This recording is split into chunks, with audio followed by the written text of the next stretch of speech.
Courtney, I'm so excited to have this conversation with you today. Thanks for coming up to Mill Rock. Yeah, thanks for having me. Yeah. So we recently named you Employee of the Year for 2025. And so I'm so excited to learn more about your story and also for all of our support staff and our brokers to get to know you a little bit better. So thank you. So tell us first of all about your journey to Colliers. You have an amazing position here now, and we're so grateful to have you. But what's the story that led to today? Yeah, so my career kind of started over 12 years ago. I grew up, I always wanted to be an architect, so I started going to school at UVU. I got my draftsman's degree from the school. I was newly married, kind of thought, it's time for a change. What am I going to do? And so I saw a position for an assistant at a commercial real estate firm. Thought, why not? Let's give it a try. Got the job. Here I am, 19-year-old in this field, and I loved it. The first year I was so hooked. I loved everything about it, from the marketing position to the businesses, just everything about it. And so that's why I've stayed ever since. It's been a fun career to be in. That's cool. And how has your role evolved in that time that you've been here? Yeah. So as I said, I started off just as kind of the standard, as you would say, assistant of let's go out and show this property, if you will, and go make a flyer to, hey, can I get a copy of this or something? And now it has evolved to, I feel like I'm an actual strategic partner with the guys that I'm helping. And I've loved every bit of that. It's been so fun to be a part of their business, to sit in on meetings, to feel like I am contributing to this team and we were building something great together. That's really cool. So tell us which brokers that you're partnering with right now. Yeah, so kind of a handful, but there's John Munson in our Pleasant Grove office, Dave Henninger, also Pleasant Grove, and then I'm also with Chris Kirk and Rusty Lugo in the downtown office. And so there's still some other agents here and there in between that, if they need help, absolutely. That's what we're here for. We want to help our agents in any way possible.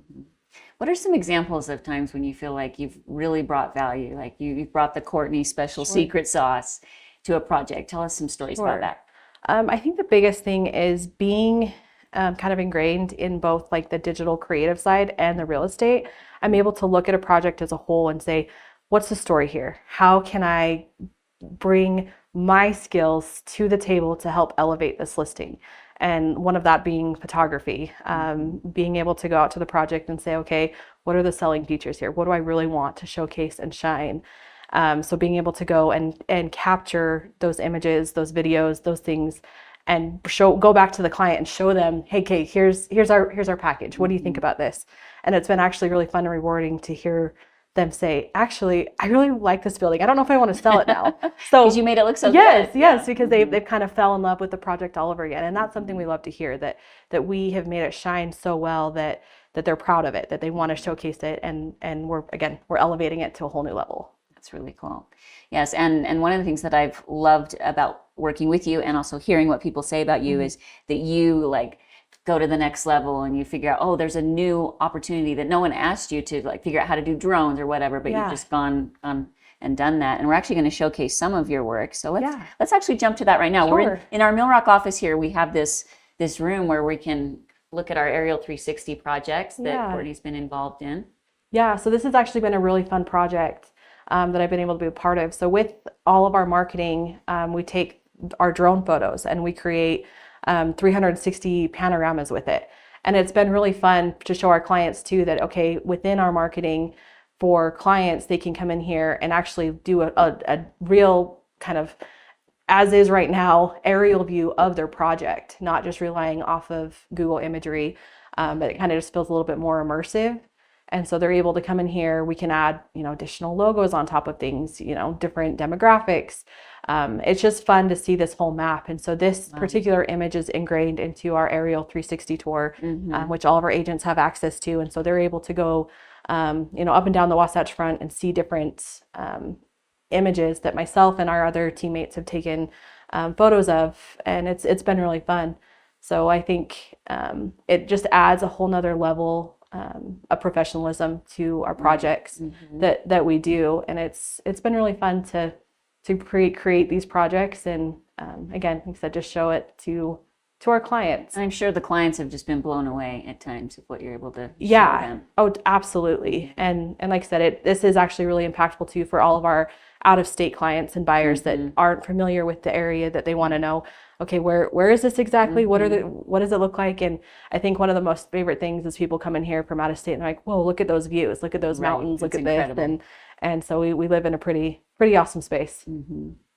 So I've noticed on your photos and your drone footage, the lighting is always so good. So do you get that by watching the weather and waiting for the perfect conditions, or do you have some post-production tricks that you're able to make it look more beautiful than it maybe even was? Sure. So ideally, yes, you have to wait for the right conditions.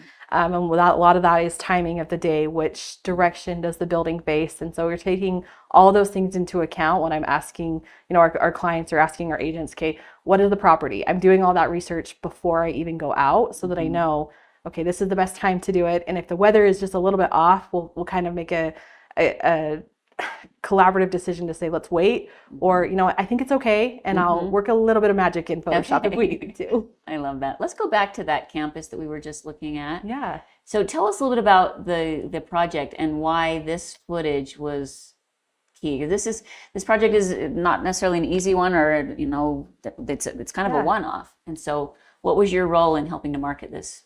So this is a big project. So over 300 square feet of office space, kind of a combination of office and flex. And what was really fun and kind of a hard thing about this space is that they didn't have necessarily all the plans for it. And so what I was able to do is I actually went and I worked with the architect and tried to kind of create these, here's what the as-built plans are. Here's where if we're gonna go market everything, we need to have all the right data, all the right information. And so I went on site several times with the architect and helped put this together, helped organize the CAD files, was really part of that from day one. And so being part of that was really great, because then I got a sense of the buildings, what it was, what we needed to showcase for the photos, for our video, for everything like that, to help really make it shine. That's awesome. So your initial career plan to be an architect, it's coming to fruition. You're using all parts of you. Absolutely, yeah. And I never really thought it that way, but it really has helped me in all aspects of everything I've done so far.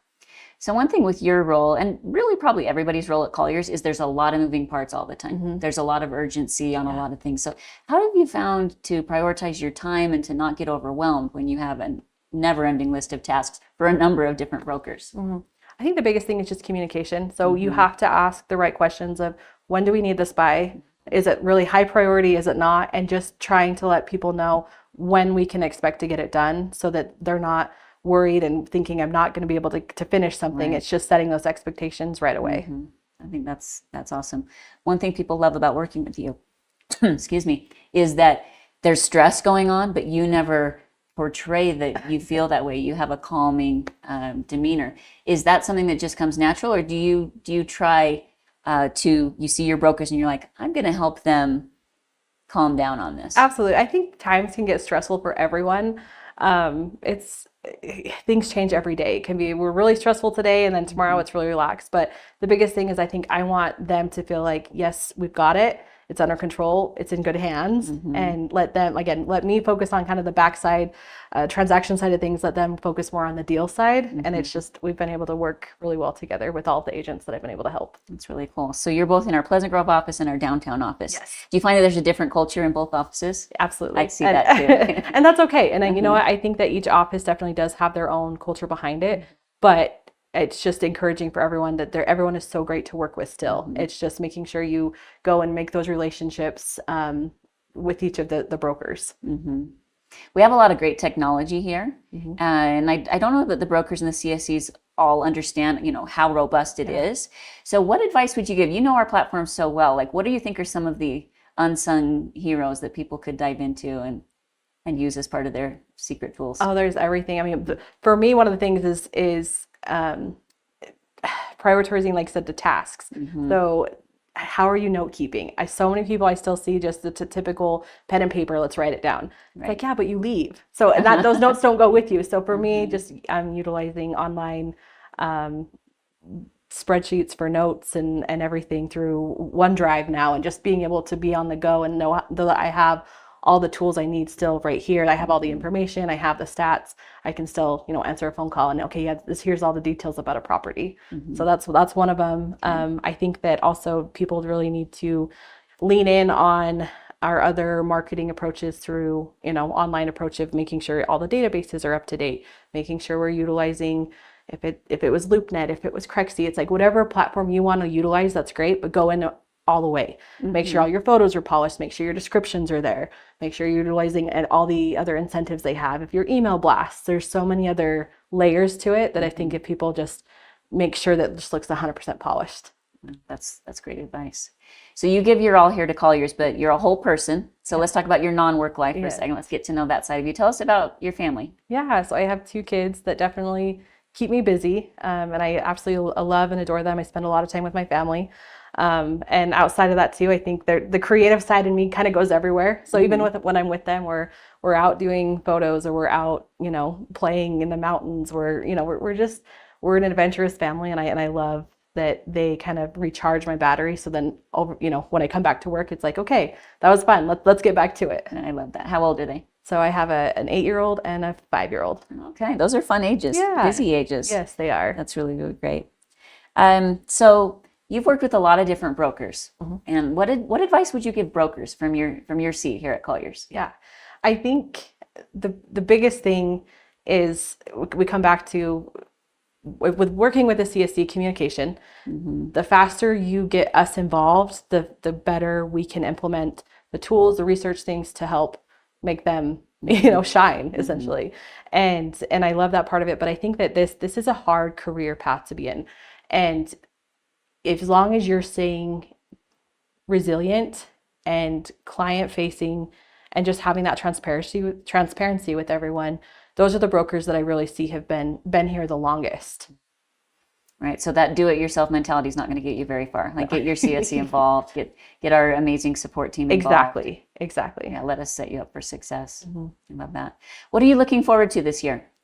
We have a lot of great things going on. I think that the market's turning. I mean, I think that that's always kind of been a fear for everyone, that what's happening, there's always this kind of gloom around it. But I mean, our attitude towards that is let's make it the best we can. And I am seeing a lot of great things already happening in the market. I'm excited to be a part of it. And like I said, that there's a lot of new tools that are going to be coming out. And I think that it's just a fun way to just be part of it, implement those tools, and stay excited. Momentum's coming. So that's awesome. Well, thanks for making us look so good here at Colliers, Utah, photographically and with your videos and with your amazing personality and just your can-do attitude. That's why you're our Employee of the Year. Well, thank you. Thank you.